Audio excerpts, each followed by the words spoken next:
اعوذ باللہ من الشیطان الرجیم بسم اللہ الرحمن الرحیم السلام علیکم ورحمۃ اللہ وبرکاتہ۔ لیسن نمبر 11، طرف اللسان۔ زبان کے 4 بڑے حصے ہیں جن میں 10 مخارج ہیں اور ان سے کل 18 حروف ادا ہوتے ہیں۔ یہ حصے ہیں اقصی اللسان، زبان کا پچھلا حصہ جس سے قاف اور کاف ادا ہوتے ہیں جو حروف اللغویہ کہلاتے ہیں۔ نمبر 2، وسط اللسان، زبان کا درمیانی حصہ جس سے جیم، شین یا غیر مدیہ ادا ہوتے ہیں جو کہ حروف الشجریہ کہلاتے ہیں۔ نمبر 3، حافۃ اللسان، یعنی زبان کے کنارے جن سے ضاد اور لام ادا ہوتے ہیں۔ ان کے مجموعے کا کوئی نام نہیں ہے، البتہ ضاد اگر زبان کے پچھلے دونوں کناروں سے ادا ہوتا ہے تو اس کو حروف شجریہ کہا جاتا ہے۔ نمبر 4، طرف اللسان، یعنی زبان کی نوک اور اس کے اطراف کا حصہ جو کہ آج کا ٹاپک بھی ہے۔ طرف اللسان، اس میں کل 5 مخارج ہیں جن سے 11 حروف ادا ہوتے ہیں۔ یہ زبان کا سب سے چھوٹا حصہ ہونے کے باوجود سب سے زیادہ حروف کا مخرج ہے۔ پہلا مخرج، طرف اللسان میں پہلا مخرج حرف نون کا ہے۔ یہ زبان کی نوک اور اس کے مد مقابل اوپر والے 2 دانتوں کے مسوڑوں سے ادا ہوتا ہے۔ نون، نون زبان کی نوک اور اس کے مد مقابل اوپر والے 2 دانتوں کے مسوڑوں سے ادا ہوتا ہے۔ نون 3 طرح کا ہو سکتا ہے،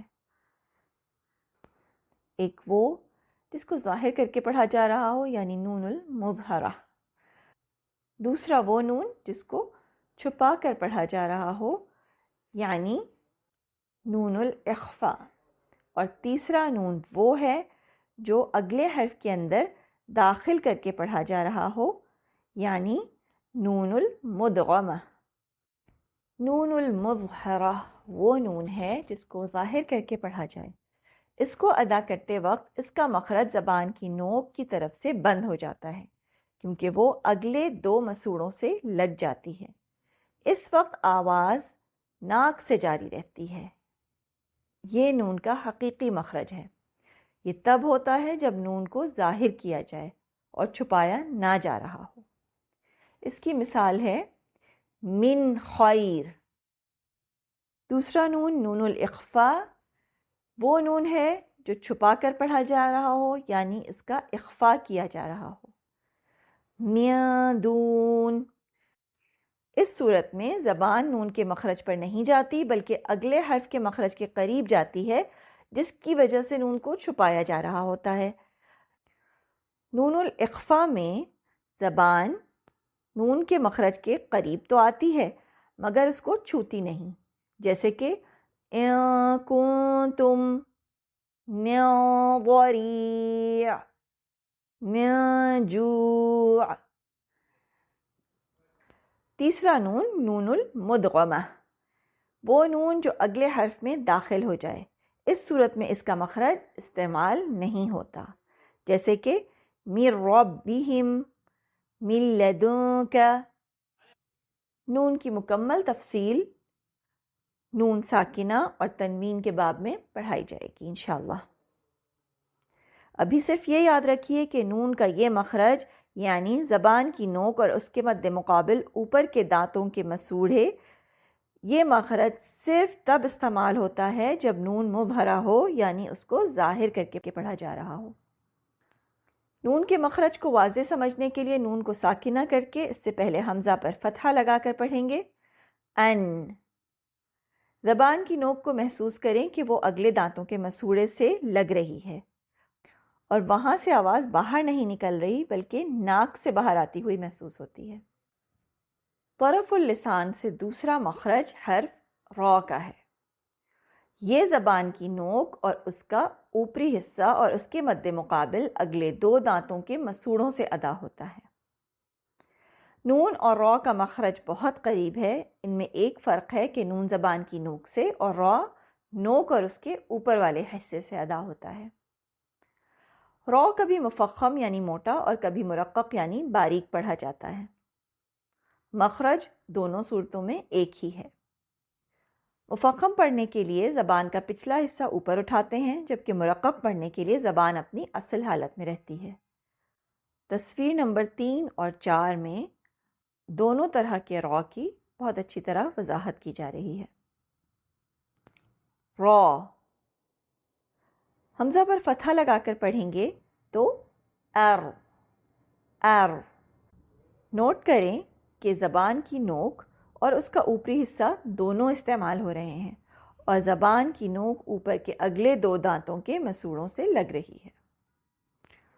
را میں جو یہ ار کی آواز آتی ہے، یہ ایک وائبریشن یا تکرار ہے، یہ را کی خصوصیت ہے۔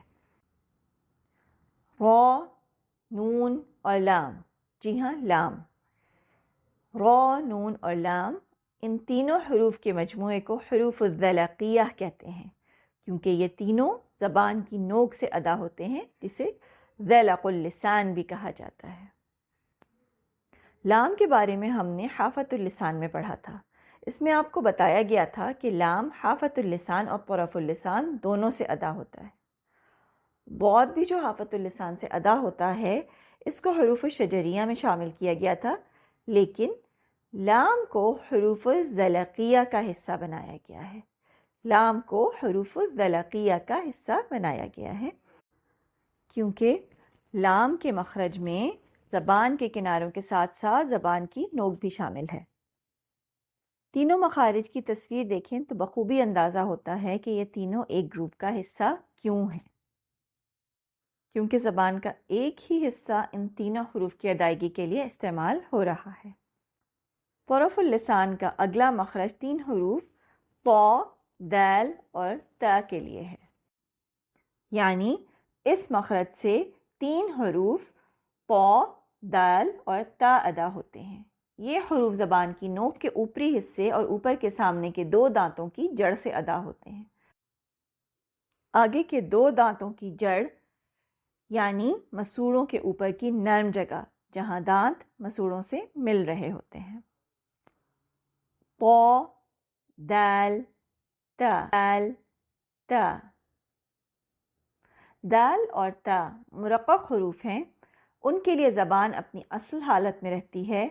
ان دونوں کا مخرج بالکل ایک ہی ہے، مگر ان میں فرق ان کی صفات کی وجہ سے ہے۔ تا کی ادائیگی میں ہوا جاری رہتی ہے ات، جبکہ دال میں نہیں رہتی اد، لیکن اس میں ایک پلٹنے کی آواز بھی ہے جس کو قلقلہ کہتے ہیں۔ اد، ات، اد۔ طا، طا کا مخرج بھی بالکل یہی ہے، لیکن طا ایک مفخم یعنی بھاری حرف ہے، اس کے لیے زبان کا پچھلا حصہ اوپر اٹھایا جاتا ہے۔ طا اور حمزہ مفتوحہ کے ساتھ اط۔ اگر طا کو تفخیم نہ دی جائے تو وہ تا جیسا ہی محسوس ہوگا۔ طا کو تا کی طرح پڑھنا لحن جلی ہوگا۔ طا، اط۔ طا میں پلٹنے کی آواز یعنی قلقلہ بھی ہے۔ طا، دال اور تا کی مماثلت اور فرق اچھی طرح نوٹ کیجیے۔ ان تینوں حروف میں آواز بند ہو جاتی ہے، جو کہ تا میں ہوا کے ساتھ، جبکہ دال اور طا میں قلقلہ کے ساتھ سنائی دیتی ہے۔ ان تینوں کو مجموعی طور پر حروف النطعیہ کہا جاتا ہے، کیونکہ یہ اوپر کے تالو کے اگلے حصے سے ادا ہوتے ہیں، جس کو نطع الفم کہا جاتا ہے۔ اس کو عربی میں نطع الفم کہا جاتا ہے، جو کہ مسوڑوں کا ابھرا ہوا حصہ ہے۔ چنانچہ طا، دال، طا کا مخرج زبان کی نوک کا اوپری حصہ اور اوپر کے سامنے کے 2 دانتوں کی جڑ ہے۔ ان کے مجموعے کو حروف النطعیہ کہتے ہیں۔ طرف اللسان کا اگلا مخرج مزید 3 حروف صاد، ز اور سین کے لیے ہے۔ یہ حروف زبان کی باریک نوک یعنی نوک کے آخری حصے کو نیچے کے سامنے والے 2 دانتوں کی اندرونی سطح پر لگانے سے ادا ہوتا ہے۔ یہ حروف زبان کی باریک نوک یعنی نوک کے آخری حصے جو کہ پوائنٹڈ ٹپ آف دا ٹنگ کہلائے گی، اس کو نیچے کے سامنے والے 2 دانتوں کے اندرونی حصے پر لگانے سے ادا ہوتے ہیں۔ اس طرح آواز اوپر اور نیچے کے سامنے والے دانتوں کے درمیان سے نکلتی ہے۔ زبان کی باریک نوک کو رأس اللسان یا اصل اللسان کہتے ہیں، اسی لیے ان حروف کے مجموعے کو حروف الاصلیہ کہا جاتا ہے۔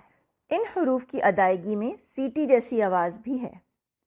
ان کو ساکنہ کر کے حمزہ مفتوحہ کے ساتھ پڑھیے، اس، از، اف۔ سین اور زا باریک حروف ہیں۔ سین میں ہوا جاری رہتی ہے جبکہ زا میں نہیں، اور یہی ان دونوں کا فرق بھی ہے۔ صاد، اف۔ صاد مفخم حرف ہے، اس کے لیے زبان کا پچھلا حصہ اوپر اٹھاتے ہیں۔ اس میں سین کی طرح ہوا جاری رہتی ہے، اف۔ چونکہ ان حروف میں سیٹی کی آواز ہے جس کو عربی میں صفیر کہتے ہیں، لہٰذا ان کو حروف الصفیر بھی کہا جاتا ہے۔ تو ان کے 2 نام ہیں، حروف الاصلیہ اور حروف الصفیر۔ سین، زا، صاد، ان کو حروف الصفیر یا حروف الاصلیہ کہا جاتا ہے۔ طرف اللسان کا 5واں مخرج حروف واو، ذال اور ثا کے لیے ہے۔ یہ تینوں حروف زبان کی نوک کے اوپری حصے اور اس کے مد مقابل اگلے 2 دانتوں کے کناروں سے ادا ہوتے ہیں۔ ثا اور ذال باریک حروف ہیں۔ ثا میں ہوا جاری رہتی ہے جبکہ ذال میں رک جاتی ہے، مگر دونوں میں آواز جاری رہتی ہے۔ حمزہ مفتوحہ کے ساتھ ادائیگی دیکھیے، ایس، ایز، ایس۔ اس میں آپ محسوس کریں گے کہ آپ کے منہ سے ہوا نکل رہی ہے، جبکہ ایز اس میں ہوا نہیں نکل رہی، مگر دونوں صورتوں میں آواز جاری ہے۔ ذہن میں رکھیے کہ ان حروف کی ادائیگی کے لیے زبان کی نوک کو اگلے 2 دانتوں سے تھوڑا سا باہر نکالا جاتا ہے، یہی اس کی درست ادائیگی کا طریقہ ہے۔ واو مفخم حرف ہے اور اس میں بھی ہوا جاری نہیں رہتی، مگر اس میں بھی آواز جاری رہتی ہے۔ حمزہ مفتوحہ کے ساتھ او۔ ان تینوں کے مجموعے کو حروف اللثویہ کہا جاتا ہے کیونکہ ان کا مخرج اللثہ یعنی مسوڑوں کے بالکل نیچے ہے۔ تو آج ہم نے طرف اللسان کے تمام مخارج کے بارے میں پڑھا۔ طرف اللسان میں کل 5 مخارج ہیں جن سے کل 11 حروف ادا ہوتے ہیں۔ حرف نون جو کہ زبان کی نوک اور اس کے مد مقابل اوپر والے 2 دانتوں کے مسوڑوں سے ادا ہوتا ہے۔ را جو کہ زبان کی نوک اور اس کا اوپری حصہ اور اس کے مد مقابل اگلے 2 دانتوں کے مسوڑوں سے ادا ہوتا ہے۔ را، نون اور لام کے مجموعے کو حروف الذلقیہ کہا جاتا ہے۔ تیسرا مخرج طا، دال اور تا کا مخرج ہے۔ یہ حروف زبان کی نوک کے اوپری حصے اور اوپر کے سامنے کے 2 دانتوں کی جڑ سے ادا ہوتے ہیں۔ ان کے مجموعے کو حروف النطعیہ کہا جاتا ہے۔ چوتھا مخرج صاد، زا اور سین کا مخرج ہے۔ یہ حروف زبان کی باریک نوک یعنی نوک کے آخری حصے کو نیچے کے سامنے والے 2 دانتوں کے اندرونی حصے پر لگانے سے ادا ہوتے ہیں۔ ان کے مجموعے کو حروف الاصلیہ یا حروف الصفیر کہا جاتا ہے۔ 5واں مخرج حروف واو، ذال اور ثا کے لیے ہے۔ یہ تینوں حروف زبان کی نوک کے اوپری حصے اور اس کے مد مقابل اگلے 2 دانتوں کے کناروں سے ادا ہوتے ہیں۔ ان کے مجموعے کو حروف اللثویہ کہا جاتا ہے۔ ان تمام حروف کی بہت اچھی طرح مشق بے حد ضروری ہے۔ ان کو ان کے درست مخرج کو ذہن میں رکھتے ہوئے ادا کیجیے۔ جزاکن اللہ خیرا کثیرا واحسن الجزاء۔ السلام علیکم ورحمۃ اللہ وبرکاتہ۔